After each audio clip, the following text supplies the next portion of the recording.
No Evangelho de João, capítulo 10, Jesus apresenta uma das metáforas mais conhecidas do Novo Testamento. Ali, ele revela-se como o bom pastor e, na sequência do texto, também como a porta das ovelhas. A narrativa tem como objetivo criticar a liderança religiosa da época, coisa bem recorrente nos discursos proferidos por Jesus, e, ao mesmo tempo, exaltá-lo como o pastor real, o líder que de fato se preocupava com as ovelhas, isto é, com o povo comum. Esta última questão, também algo muito recorrente em sua prédica, tendo em vista que, via de regra, os discursos de Jesus são, em síntese, uma autoelogia, uma exaltação da sua própria pessoa, em detrimento das outras. Convenhamos, isso não é nada modesto e não demonstra humildade alguma. Controvérsias à parte, o tema do bom pastor permeia o imaginário cristão coletivo desde muito cedo, justamente a partir dos motivos e da forte imagética que existe na parábola de João 10. A narrativa influenciou a liturgia, a arte e a devoção cristã desde os primeiros tempos. Entretanto, se eu te dissesse que esta ideia está calcada em outra, muito mais antiga, e recorrente entre os pagãos da antiguidade, vamos averiguar?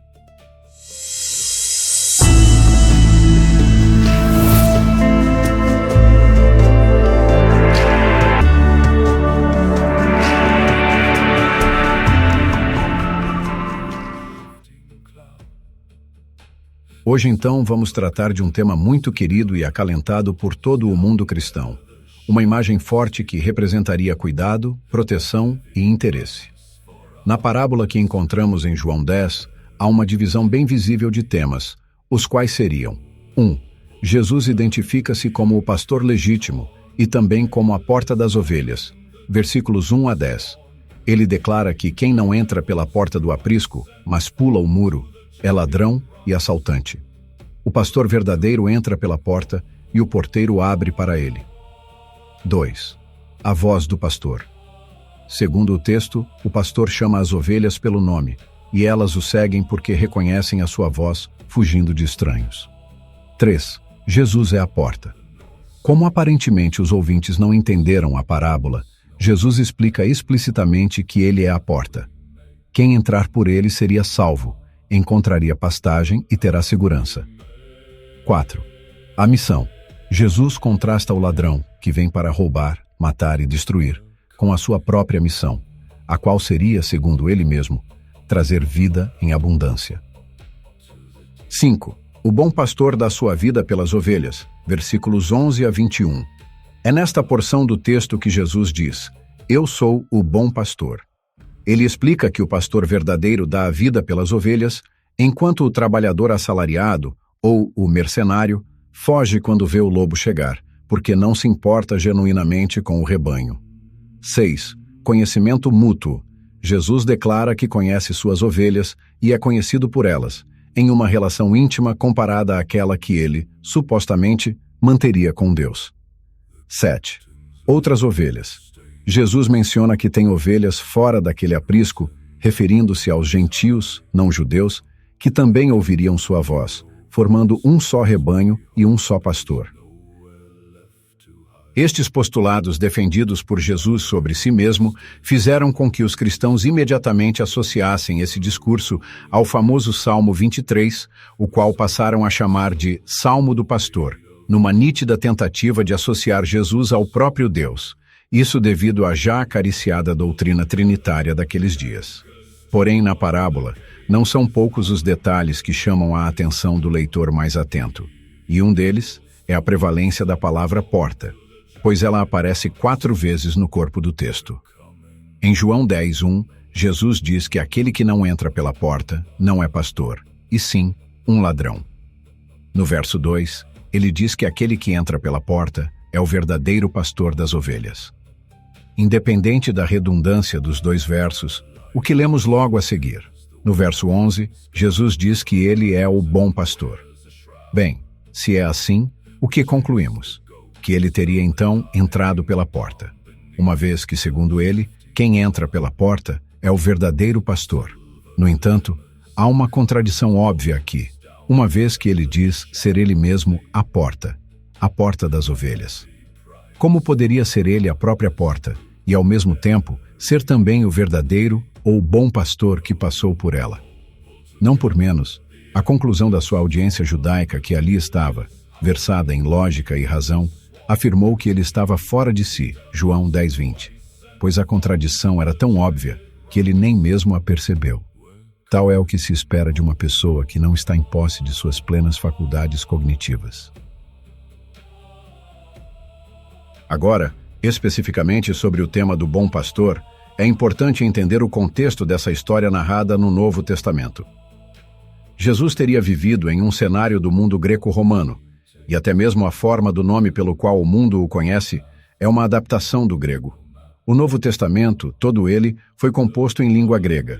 Os nomes de vários apóstolos, como André e Filipe, são gregos desde a origem. As citações da Bíblia judaica que encontramos no Novo Testamento são todas praticamente da Septuaginta. Ou seja, o Novo Testamento e suas narrativas estão imersos em conceitos do mundo gentílico da época. Assim, e se eu lhes dissesse que até mesmo o tema do bom pastor tem origem na antiga cultura greco-romana? Bem, não seria nada surpreendente. No conjunto de catacumbas romanas, nas quais os primeiros cristãos teriam buscado refúgio seguro contra as autoridades, temos uma grande quantidade de pinturas ou afrescos que retratam Jesus como o bom pastor. Olhe bem essas imagens. Certamente não são nada parecidas com as típicas figuras de Jesus que você já viu, e isso é simples de se entender. Isso acontece porque você, assim como eu, nascemos bem depois da mudança radical do visual imaginário de Jesus, que logo após a Idade Média, passou a ser representado com cabelos longos e de barba, e com aspectos bem ocidentais. Note ainda que nas imagens, Jesus aparece carregando um carneiro, ou um cordeiro sobre seus ombros, e ao redor dele aparecem 2 bodes. Há várias interpretações para isso. Uma delas diz tratar-se de uma alusão à parábola da separação entre bodes e ovelhas, o que seria uma menção implícita ao que os cristãos conhecem como o Dia do Juízo. Outros intérpretes dizem ser uma alusão ao ritual do Yom Kippur. Porém, há ainda nessas imagens outras coisas perturbadoras. Em várias imagens como estas que são encontradas em especial na catacumba de Priscila, Jesus aparece carregando uma flauta junto ao corpo. Esta flauta é a mesma do deus Pan, um sátiro que representa a natureza e age, veja só, como protetor dos rebanhos. A ligação aqui é óbvia, já que estamos falando de uma imagem relacionada ao tema do bom pastor, e um pastor é alguém que cuida de rebanhos.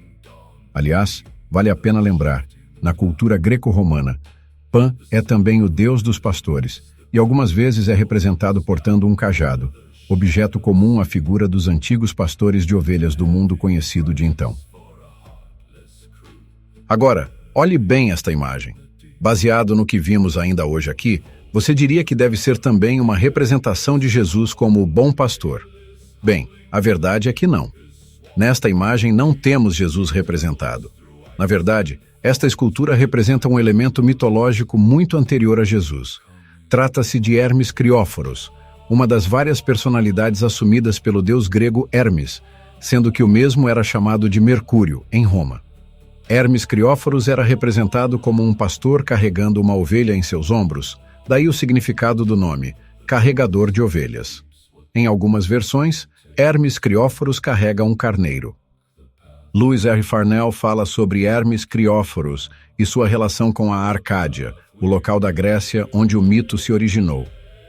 Como a Arcádia tem sido desde tempos imemoriais a grande pastagem da Grécia, então provavelmente o caráter mais primitivo em que Hermes apareceu, e que ele nunca abandonou, foi o pastoral.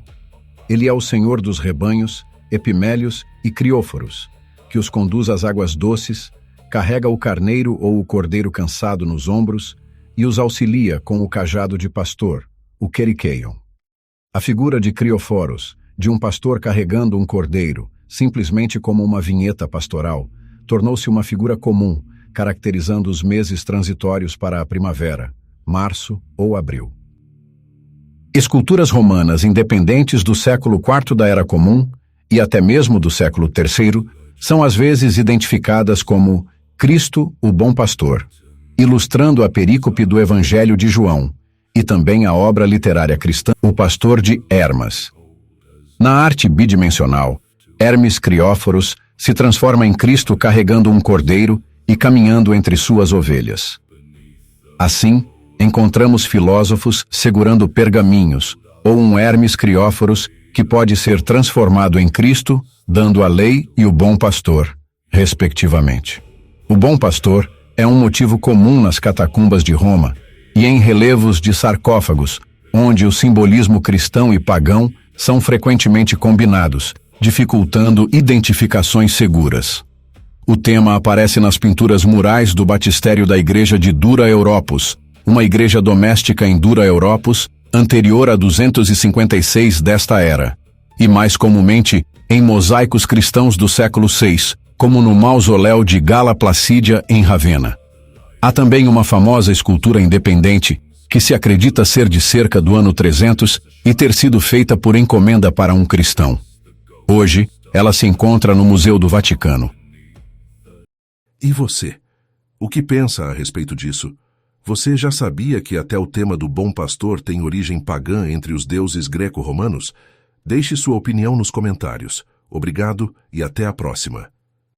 Se você gostou desse vídeo, curta e compartilhe com seus amigos e contatos. Ajude nosso canal com qualquer valor pelo Pix que aparece na tela. Considere também a possibilidade de se tornar um membro do nosso canal. Clique em Seja Membro, abaixo do player. Conheça os benefícios e inscreva-se. Muito obrigado pelo seu apoio na divulgação do conhecimento monoteísta. Até a próxima.